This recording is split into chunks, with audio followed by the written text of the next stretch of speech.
جب حضرت آدم علیہ السلام اکیلے تھے، حضرت حوا بھی ابھی تک ان کی پیدائش بھی نہیں ہوئی تھی، وہ بھی نہیں پیدا کی گئی تھی، تو حضرت آدم علیہ السلام اکیلے رہتے تھے اور اکیلے رہنے کی وجہ سے ڈپریشن میں، مایوسی میں چلے جاتے تھے۔ حالانکہ وہ ایک نبی تھے، پھر بھی کیونکہ وہ اکیلے تھے جنت میں، تو اللہ تعالیٰ نے ان کا ساتھ دینے کے لیے حضرت حوا کو پیدا کیا۔ اور پھر پیدائش کیسے ہوئی کہ حضرت آدم علیہ السلام کی یہ جو پسلی ہے، اس پسلی سے حضرت حوا کو پیدا کیا گیا، جس کے بارے میں ایک حدیث بھی آپ صلی اللہ علیہ وسلم نے فرمایا، عورتوں کے بارے میں نرمی کا لہجہ اختیار کرو، اور ریزن آپ نے یہ دیا، یہ پسلی سے پیدا ہوئی ہے۔ یہ دیکھیں، یہ پین ہے نا، یہ سیدھا ہے۔ آپ صلی اللہ علیہ وسلم نے فرمایا یہ پسلی سے پیدا ہوئی ہے اور یہ تھوڑی سی ٹیڑھی ہے، اگر اس کو بالکل سیدھا کرنے کی کوشش کرو گے تو یہ ٹوٹ جائے گی۔ حکمت اس میں یہ ہے، نبی پاک صلی اللہ علیہ وسلم فرما رہے ہیں کہ عورت کا مزاج ایسا ہے، اللہ کی حکمت ایسی ہے کہ عورت کو اللہ تعالیٰ نے نرم و نازک پیدا کیا، مرد کو سخت پیدا کیا۔ پھر فرمایا ہن لباس لکم وانتم لباس لہن، وہ تمہارا لباس ہے، تم ان کا لباس ہو۔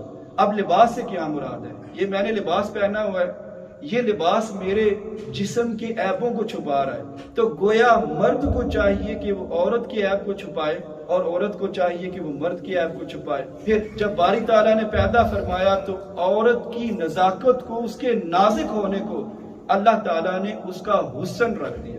آپ بتائیں، اگر ایک عورت بھی جس طرح ہم ایکسپیکٹ کرتے ہیں، اور آج کل ایکوالٹی کی جب ہم بات کرتے ہیں، اسلام ایکوالٹی دیتا ہے، وہ ٹوٹلی ڈیفرنٹ ایکوالٹی ہے۔ اگر آپ ایکسپیکٹ کریں کہ عورت بھی ہمارے جیسی مضبوط ہو، تو آپ مجھے بتائیں، پہلے بچے کی پیدائش کے بعد کیا کوئی عورت چاہے گی کہ اس کے ہاں اور بچے پیدا ہوں اگر وہ ہماری طرح سخت ہو؟ تو اللہ تعالیٰ نے اس کو جو نرم مزاج دیا ہے، اس میں اس کا حسن ہے۔ لیکن ہم جب اپنے معاملات عورت کے ساتھ ڈیل کرتے ہیں تو ہم کیونکہ اس نزاکت کو سمجھتے نہیں ہیں تو اپنا گھر اس کو خراب کر بیٹھتے ہیں۔ اسلام کس ایکوالٹی کی بات کرتا ہے؟ اسلام کہتا ہے کہ man and woman they are equal. لیکن ایکوالٹی میں فرق کیا ہے؟ فرق یہ ہے کہ بالفرض میں اور میرا دوست، ہم دونوں نے GCSEs میں ہم نے ہمارے 5 A سٹارز آئے، فار ایگزامپل 5 سبجیکٹ تھے، 5 سبجیکٹس میں A سٹارز ہم نے لیا۔ لیکن جب آپ انڈیویجول پیپر چیک کریں گے تو سائنس میں کبھی اس کے نمبر زیادہ ہوں گے، لیکن شاید میتھ میں میرے زیادہ ہوں، اس کے میتھ میں کم ہوں گے لیکن انگلش میں اس کے نمبر زیادہ ہوں گے۔ لیکن اوور آل جب آپ نمبرز کو ایڈ کریں گے تو اس کے بھی اتنے نمبر بنے، میرے بھی اتنے نمبر بنے۔ اس لیے اسلام جس ایکوالٹی کی بات کرتا ہے، اس ایکوالٹی کا مطلب ہے جسٹس، انصاف۔